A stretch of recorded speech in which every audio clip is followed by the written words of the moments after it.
Adani Hindenburg मामले में supreme court ने एक बड़ा फैसला सुनाते हुए कहा कि इस मामले में उनके अधिकार क्षेत्र सीमित हैं और सेबी को इस मामले की पूरी जांच करनी चाहिए। आज की हमारी इस रिपोर्ट में हम आपको बताएंगे क्या है यह पूरा मामला और क्यों मामले में सुप्रीम कोर्ट को दखल देना पड़ा। नमस्कार, मैं सिमरन शर्मा स्वागत करती हूँ आपका यूबी न्यूज में, जहां हम न सिर्फ खबरें लाते हैं बल्कि उसका सटीक और बारीक विश्लेषण भी करते हैं। सुप्रीम कोर्ट ने बड़ा फैसला सुनाते हुए कहा कि सेबी की जांच में कोई खामी नहीं है। ऐसे में अब इस मामले में एसआईटी से जांच करवाने का कोई औचित्य नहीं है। सुप्रीम कोर्ट ने कहा कि सेबी की जांच नियमों के तहत हुई है। बता दें कि सेबी ने अभी तक 22 आरोपों की जाँच की है, जबकि 2 आरोपों की जाँच बाकी है। सीजीआई ने कहा कि बाकी बचे मामलों की 3 महीने के अंदर जांच पूरी की जाए। अडानी हिंडनबर्ग मामला अभी शांत होता नहीं दिख रहा है। हिंडनबर्ग रिपोर्ट का हवाला देते हुए विपक्ष ने सरकार को संसद के दोनों सदनों में घेरने की भी पुरजोर कोशिश की। आज की रिपोर्ट में हम आपको सिलसिलेवार तरीके से बताएंगे कि इस केस में कब क्या डेवलपमेंट हुआ। सवाल उठता है कि आखिर हिंडनबर्ग है क्या। हिंडनबर्ग ने अडानी समूह को लेकर क्या रिपोर्ट जारी की है, इस पर अडानी समूह का क्या कहना है। हिंडनबर्ग समूह पहले किन कंपनियों पर इस तरह की रिपोर्ट जारी की है। हिंडनबर्ग समूह की विश्वसनीयता पर क्यों सवाल किए जा रहे हैं, आइए जानते हैं। हिंडनबर्ग रिसर्च एक वित्तीय शोध करने वाली कंपनी है जो इक्विटी, क्रेडिट और डेरिवेटिव मार्केट के आंकड़ों का विश्लेषण करती है। इसकी स्थापना साल 2017 में नाथन एंडरसन ने की थी। हिंडनबर्ग रिसर्च हेज फंड का कारोबार भी करती है। इसे कॉरपोरेट जगत की गतिविधियों के बारे में खुलासा करने के लिए जाना जाता है।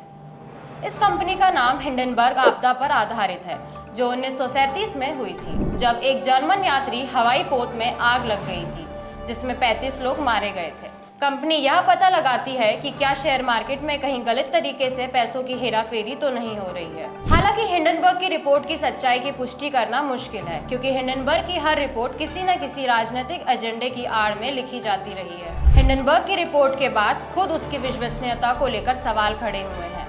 फोर्ब्स मैगजीन के मुताबिक अमेरिकी न्याय विभाग दर्जनों बड़े शॉर्ट सेलिंग निवेश और शोध फर्मों की जांच कर रहा है। वॉल स्ट्रीट जर्नल की रिपोर्ट के मुताबिक संघीय अभियोजक इस बात की जांच कर रहे हैं कि क्या शॉर्ट सेलर्स ने समय से पहले हानिकारक शोध रिपोर्ट साझा करके और अवैध व्यापार राजनीति में शामिल होकर शेयर की कीमतों को कम करने की साजिश रची थी। जनवरी में हिंडनबर्ग रिसर्च की रिपोर्ट और अडानी ग्रुप के जवाब के बाद सुप्रीम कोर्ट में 4 जनहित याचिकाएं दायर की गई थी। इन PILs में अडानी ग्रुप के खिलाफ तरह तरह की जांच के आदेश देने की अपील की गई थी। इन याचिकाओं को सुनने के बाद ही 2 मार्च को सुप्रीम कोर्ट ने मार्केट रेगुलेटर सेबी को आदेश दिया था कि वह अडानी ग्रुप के डिस्क्लोजर और शेयरों के भाव में हेरफेर की जांच करे। कोर्ट ने साफ कहा था कि सेबी यह जांच करे कि अडानी ग्रुप ने मौजूदा नियमों का उल्लंघन किया है या नहीं। सुप्रीम कोर्ट ने सेबी को रिपोर्ट सौंपने के लिए 2 महीने का वक्त दिया। बीते साल अप्रैल में सेबी ने कोर्ट से जांच पूरी करने में 6 महीने का वक्त मांगा, लेकिन कोर्ट ने उसे सिर्फ 14 अगस्त तक का ही वक्त दिया। सेबी ने 14 अगस्त को फिर जांच पूरी करने के लिए 15 दिन का वक्त मांगा। सेबी ने 25 अगस्त को सौंपी रिपोर्ट में बताया कि उसने 24 में से 22 मामलों की जांच पूरी कर ली है। 2 मामलों में जांच विदेशी संस्थाओं से हो रही है, देरी के चलते पूरी नहीं हो पाई है। हिंडनबर्ग केस में अडानी ग्रुप को क्लीन चिट दिए जाने के बाद सुप्रीम कोर्ट की मोहर पर अडानी ग्रुप के चेयरमैन गौतम अडानी ने खुशी जाहिर की है। उन्होंने एक्स पर एक पोस्ट में लिखा, माननीय सर्वोच्च न्यायालय के फैसले से पता चलता है कि सत्य की जीत हुई है, सत्यमेव जयते।